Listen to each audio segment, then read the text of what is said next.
had made plans to go to my neighbor's house so we could hang out, but when I got there, it was him and two of his friends. Guys so big they looked like walking wardrobes, waiting for me so the three of them could be with me. But hold on, that's not even the worst part of the story. Well, my mom used to constantly bug me, saying I had terrible taste in men. She'd say that if I had 3 guys after me, and 2 of them were decent and 1 wasn't, I'd definitely choose the one who was no good. So I decided to give my neighbor a chance. He had been interested in me for a long time, and according to my mom, he was a good guy. Why did she say that? Because she never saw him going out, never saw him drinking. All she ever saw was him going to work, coming back home and going back to work again. She always said, "That's the kind of man you should give a chance to. He's the type you marry. You don't see him in trouble or hanging out with shady people or doing sketchy things." So I told her, "All right, Mom, don't worry. I'll give him a chance." I'd never really paid much attention to him, even though, as I said, he had been interested in me for a while. Eventually, I started loosening up, started chatting with him. One day, we even kissed at the front door of my house. After a few kisses over a few days, he said to me, "Wanna come over to my place tonight so we can be more comfortable?" I thought, more comfortable, huh? Because he lived alone, I figured I knew what he meant. But I won't pretend to be all innocent here. I knew what could happen and I was into it, so I said yes. At midnight, I left my house to go to his. I even wore that special lingerie because I was fully aware of what I was walking into. But when I walked into his house, there he was, with those 2 huge, very good-looking friends of his. I didn't understand what was going on. He invited me over so we could be more comfortable. So what were his friends doing there? He introduced them to me, we shook hands, exchanged the usual kisses on the cheek. Then I pulled him aside and said, "Wait a minute, I don't get it. You invited me here to be more comfortable. What are your friends doing here?" He looked at me and said, "They want to join us too." I asked, "Join what?" He said, "You know what's going to happen between us. You're suggesting I be with all 3 of you?" "Yeah." I was shocked. I said, "Are you crazy? What do you think I am? Just because I agreed to come over here doesn't mean I'm just anyone." We'd been kissing for a while already, and I was really starting to panic. I thought, this was a setup. These 3 are going to do something to me. So I told him, "I'm leaving. And if you try to stop me, I'll scream so loud the police will be here in seconds." He replied, No, I won't stop you. Bill. I don't want to hurt you, and my friends aren't monsters either. You'll see, you'll enjoy it. We've done this before." While he was saying all this, one of his friends came up behind me and started kissing my neck. My neighbor was standing in front of me and said, "See? Just relax and enjoy." And honestly, I started kissing him, then the other friend. Then the other one too. They invited me to go to the bedroom, but I said, "No, let's stay here." They insisted, "No, let's go to the bedroom. The bed is more comfortable." So we went to the bedroom and it happened. I'm not going to lie to you, I enjoyed it. I'd never imagined myself in a situation like that before. Never done anything like that. But in the moment I liked it.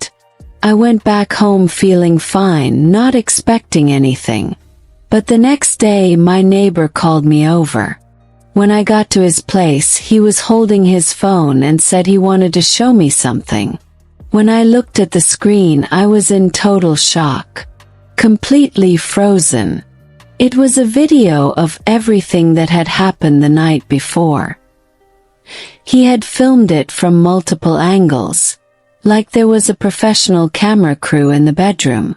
And the worst part, I had no idea I was being filmed. I never agreed to that. I asked him, "Who gave you permission to film me like that?" He looked at me and said, "Here's the deal. Either you pay me this amount or I'll sell the video to an adult site." That's right, he was going to sell our video. And here's the kicker. I later found out I wasn't the only one. I'd fallen into a trap. But I'll get to that. I asked him how much he wanted, and he showed me on the site how much they would pay him for the video. He had already sold other videos. It was a huge amount of money. I had no way to pay it. Panic. All I could think about was, my God, my parents watching a video like that of me? I begged him not to do it. He just said, "It's up to you. Pay me." So I told him to give me 2 days to come up with the money. He agreed and said, "You have 2 days or I'm selling it." I was desperate.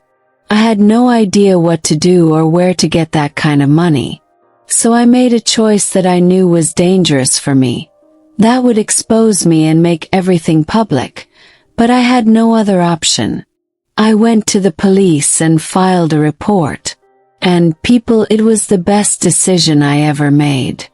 Once I reported it and gave them the address and the names, the police began to investigate and uncovered an entire criminal ring. It wasn't just my video. They had several videos of other women, including minors. Minors under 14 years old. That's what nailed them. The amount of material the police found in that guy's house was shocking. And you know why he lived alone? Because that house was set up for this. His bedroom was rigged with multiple hidden cameras to catch every angle. That's why they insisted I go to the bedroom. Felt horrible. I'd been exposed. My parents found out. Other people found out. Thankfully, no one saw the video because the police seized everything before it could be released. I was terrified that my mom would be mad at me or disappointed, especially since she had always said I only went for guys who were no good. Now here I was, involved with someone who turned out to be part of a criminal ring. But you know what? My mom actually felt guilty. She kept apologizing, hugging me, and saying it was her fault. She was the one who encouraged me to give the neighbor a chance. She blamed herself for pushing me into his arms. But I told her, "Mom, it's not your fault. And it's not my fault either. Because the saying is true. You can't judge a book by its cover." Hi my loves. How are you all doing? I hope you're doing well. And I'm going to wrap things up here with a saying. Sometimes bad things happen for a greater good. I know it must have been incredibly hard for that girl to be blackmailed. To see her video like that. To live in fear of being exposed. Afraid her family might see it. Just imagining the panic and fear she went through. It's heartbreaking. But looking on the bright side, even though for her there was nothing good about this experience, she had the courage to report it. And by doing that, she brought down an entire criminal ring. She unmasked them. Because maybe, if it hadn't happened to her, they'd still be doing this today. How many other girls would have fallen into the same trap? Even underage girls. So I try to see it like this. This evil that happened to her served a greater good, protecting future victims. So that's my opinion. I don't know what yours is. Leave it here in the comments, okay? Give this video a like to support me. And if you can share it, that helps a lot too. Alright, that's it. Big kisses.